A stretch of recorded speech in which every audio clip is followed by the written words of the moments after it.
तो प्रश्न होगा, चलो गुरु में ईश्वर की भावना रखे, लेकिन किसी गुरु में हम ईश्वर की भावना करें, ऐसे गुरु खोजे कहां? आज कलयुग में तो सबसे बड़ा प्रश्न है। मुझे कल ही कोई पूछ रहा था, गुरु बनाना है तो क्या करे, पॉइंट आया इसलिए कह दूं।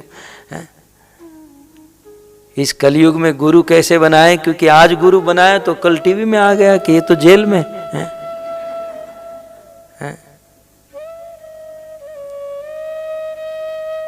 सही बात, इस कलयुग में डॉक्टर को पहचानना आसान है, सफेद कोट डिग्री को देखकर आप पहचान लोगे डॉक्टर। इंजीनियर को पहचानना आसान है, पुलिस को पहचानना आसान है, लेकिन गुरु को पहचानना बड़ा कठिन हो गया है। लेकिन इम्पॉसिबल नहीं है। गुरु को शास्त्र की चक्षु से देखना और पहचानना होता है। और भक्तों, इसमें गुरु का दोष नहीं है, दोष हमारा है, हमारी परख में कमी है। हम अंधी दौड़ करते हैं, हम अंधश्रद्धा करते हैं। किसी को भी गुरु स्वीकार करने से पहले उनकी परीक्षा करो, उनको परखो। 5 रुपए की वस्तु खरीदने से पहले हम 50 बार सोचते हैं, और गुरु करने से पहले हम एक बार भी नहीं सोचते कि ये किस संप्रदाय का, किस भाव, कौन से मूड, क्या, कहां से आया, कहां जाएगा, कि हमारे पूरे जीवन की जिम्मेदारी। गुरु बहुत बड़ी चीज होती है। गुरु को परखे। यदि आपके मन में है कि हम गुरु बनाए हैं, तो मैं आपको क्लू दे देता हूं। आप इस छोटी से वस्तु से आप में इतनी शक्ति तो आ जाएगी कि आप गुरु को परख सकते हो। शास्त्र के अनुसार इस घोर कलयुग में एटलीस्ट किसी गुरु में 5 गुण हो ना, तो उसे हम गुरु बना सकते हैं। लेकिन ये 5 में से भी एक यदि कम हो तो नहीं चलेगा, क्योंकि ये बुद्धि प्रधान बात हो जाएगी, और हम भाव प्रधान में चल रहे थे। और मैं प्रमाण के साथ, शास्त्र, गीता, भागवत और रामायण के बाहर की कोई बात यहां से नहीं होगी। तो शास्त्र में लिखा है, गुरु की प्रथम योग्यता, फर्स्ट क्वालिफिकेशन क्या होनी चाहिए? सबसे पहली क्वालिफिकेशन कि वो गुरु अपने आप को भगवान नहीं मानना चाहिए। 80% गुरु आउट। जैसे मैंने कहा, शिष्य भले गुरु को भगवान माने, लेकिन गुरु कभी भी अपने आप को भगवान स्वीकार नहीं। जिस दिन गुरु ने अपने आप को भगवान स्वीकार किया, उस दिन उनका गुरुत्व समाप्त। क्योंकि गुरु का काम क्या है? गुरु का काम संसार में भूले भटके जीवों को भगवान के साथ जोड़ना है। और गुरु भगवान को बाजू में कर दे और खुद भगवान बनकर बैठे, ये तो बहुत बड़ा पाखंड है भक्तों, ये तो बहुत बड़ी कायरता है। कभी कभी समाज में होता है ना, हम कुछ लोगों को कहते भाई हमारी बेटी के लिए कोई अच्छा लड़का ढूंढिएगा, और वो आदमी कोई अच्छा लड़का न ढूंढे और खुद ही उस बेटी के साथ शादी कर ले, तो समाज उसे पीटेगा कि और कुछ होगा?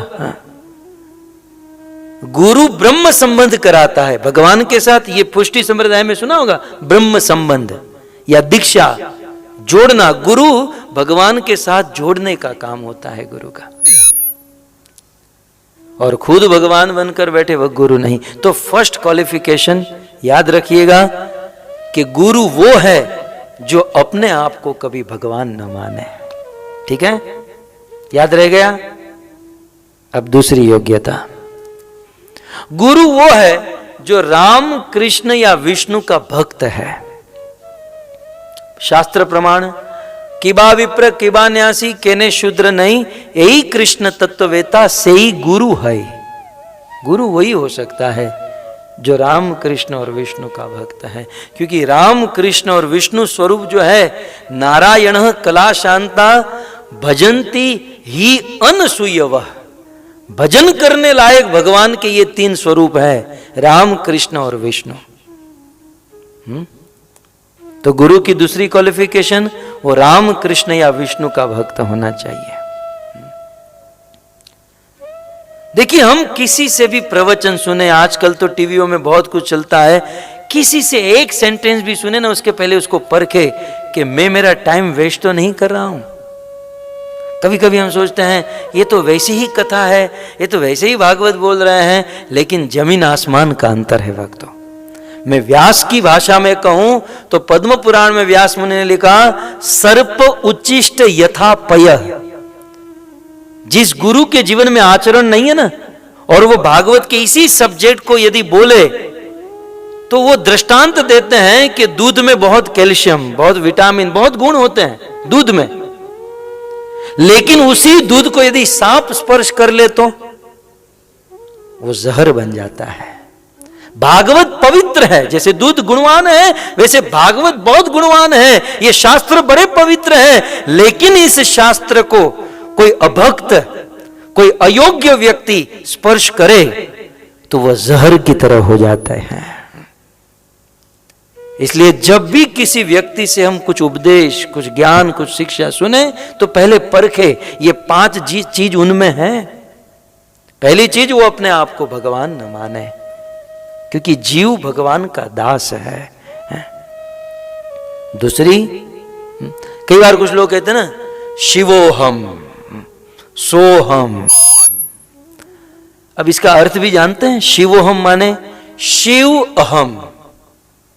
शिवोहम माने शिव अहम, माने जो शिव जो है ना, शिव जी, अहम वो मैं ही हूं, तू शिव है।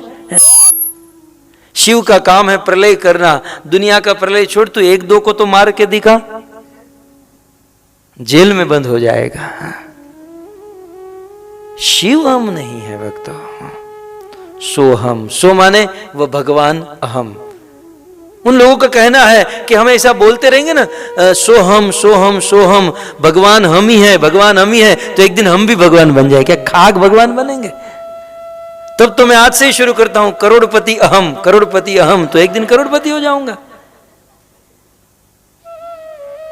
ये कोई प्रकृति नहीं है भक्तों, ये विकृति है। ये शास्त्रों का अपभ्रंश है। न तो हम शिवोहम है, न सोहम है, हम तो दासोहम है, हम तो दास है। तीसरी योग्यता गुरु की, कि एटलीस्ट उस गुरु की 6 इंद्रियां कंट्रोल में होनी चाहिए। 6 इंद्रियां कंट्रोल में हो। अब आप कहोगे प्रमाण, तो सुनिए, वाचो वेगम मनस क्रोध वेगम जिह्वाद वेगम उदरोपस्थ वेगम एतान वेगान यो विषहेत धीर सर्वात्मीपाम पृथ्वीम शिष्यात। वही गुरु इस पृथ्वी पर शिष्य बनाने के लिए योग्य है जिसकी 6 इंद्रियां कंट्रोल में है। वाणी, मन, क्रोध, जिह्वा, उदर और उपस्थ। 6 इंद्रियां जिसकी। अब जिसकी वाणी कंट्रोल में नहीं, जो कुछ ना कुछ बकते रहता है, वो गुरु नहीं है। जिसका क्रोध कंट्रोल में नहीं, जो बात बात में क्रोध। कुछ लोग तो अपने गुरु की भी प्रशंसा कैसे करते हैं, हम हमारे गुरु के पास जाते हैं ना तो वो हम पर क्रोध करते हैं, हमको बाल्टी उठा के मारते हैं, हम समझते हैं हमको आशीर्वाद मिला। वो खाक आशीर्वाद है वो। किस दिशा में ये समाज जा रहा है? वैसे हमारे भारत के लोगों में, खास करके गुजरात, राजस्थान, ये सब प्रांत में श्रद्धा भरपूर है भक्तों, लेकिन कुछ पाखंडियों ने जनता की श्रद्धा को गलत मार्ग पर लेकर चले गए हैं।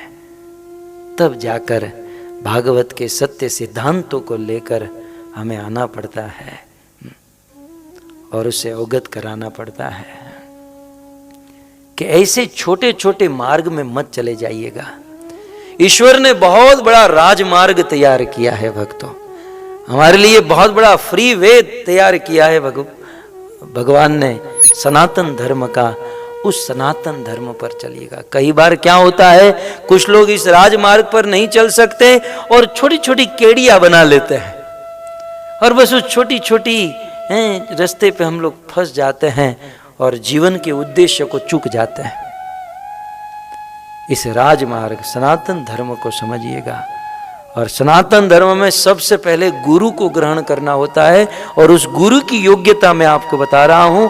पहली योग्यता वो अपने आप को भगवान न माने, दूसरी योग्यता वो राम कृष्ण विष्णु का भक्त हो, तीसरी योग्यता उनकी 6 इंद्रियां वाणी, क्रोध, मन, जिह्वा, उदर, उपस्थ कंट्रोल में हो। 3 हुए। अब जिसको आप गुरु बनाना चाहते हैं ना, उसकी चौथी योग्यता, वो जो बोलते हैं उसका पालन, उसका आचरण उनके स्वयं अपने जीवन में होना चाहिए। हैं? कलयुग में तो जब बोलने की बारी आती है ना, तो लगता है बस व्यास मुनि का शिष्य ही आ रहा है। लेकिन जीवन में आचरण की जब बात आए तो कोई आचरण नहीं। गुरु वो है जो आचरण से उपदेश देता है। भक्त एक सिद्धांत है। तो कहने का अर्थ, गुरु वो है जो जीवन में आचरण करे और फिर उपदेश करे। कितने हुए? 4।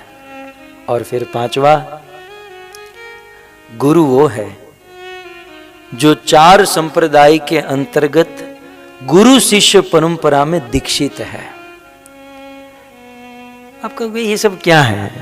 आप अपने बच्चे को पढ़ाना लिखाना चाहते हो तो ऐसी यूनिवर्सिटी में भेजेंगे जो गवर्नमेंट रिकॉग्नाइज है, कि फिर ऐसे आलतू फालतू किसी के घर पे छोड़ देंगे?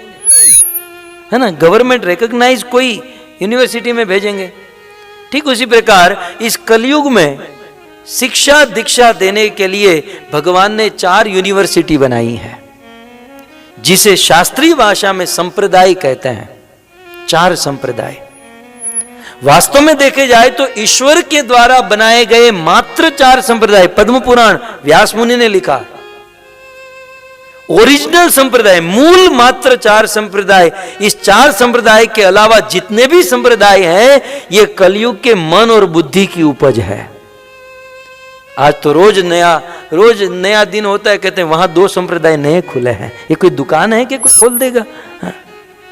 ये भगवान के द्वारा बनाए गए संप्रदाय है।